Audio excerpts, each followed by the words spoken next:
नमस्कार, आपण पाहत आहात लोकमत न्यूज। चंद्रपूर जिल्ह्यात अनैतिक मानवी व्यापाराविरोधातील पोलिसांची मोहीम अधिक आक्रमक होताना दिसत आहे। ब्रह्मपुरी आणि चिमूरनंतर आता थेट चंद्रपूर शहरातील वडगाव परिसरात पोलिसांनी मोठी कारवाई केली आहे। वडगाव येथील रिलॅक्स हॉटेलमध्ये कथितरित्या सुरू असलेल्या कुंटनखान्यावर चंद्रपूर पोलीस स्थानिक गुन्हे शाखेने धडक कारवाई करत 2 पीडित महिलांची सुटका केली असून 2 आरोपींना ताब्यात घेतले आहे।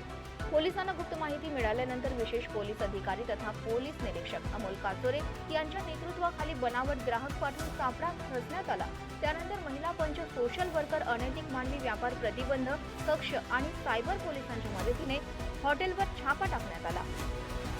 या कारवाई दरम्यान सावजी पांडुरंग हस्तक वय वर्ष 74 आणि प्रदीप सावजी हस्तक वय वर्ष 30 हे महिलांकडून वेश्याव्यवसाय करून घेत असल्याचे निष्पन्न झाले। पोलिसांनी आरोपींकडून मोबाईल, रोख रक्कम, कंडोम बॉक्स, रजिस्टर आणि QR कोड असा एकूण 7,400 रुपयांचा मुद्देमाल जप्त केला आहे। या प्रकरणी रामनगर पोलीस स्टेशन येथे अनैतिक व्यापार प्रतिबंध अधिनियम 1956 अंतर्गत गुन्हा दाखल करण्यात आला असून पुढील तपास सुरू आहे।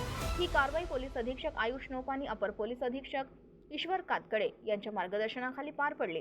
तसेच पोलीस उपनिरीक्षक संतोष निंभोरकर, पोलीस उपनिरीक्षक सुनील गौरकार आणि स्थानिक गुन्हे शाखेच्या पथकाने ही कारवाई यशस्वी केली। लोकमत न्यूज, रोशन खानकुरे, चंद्रपूर।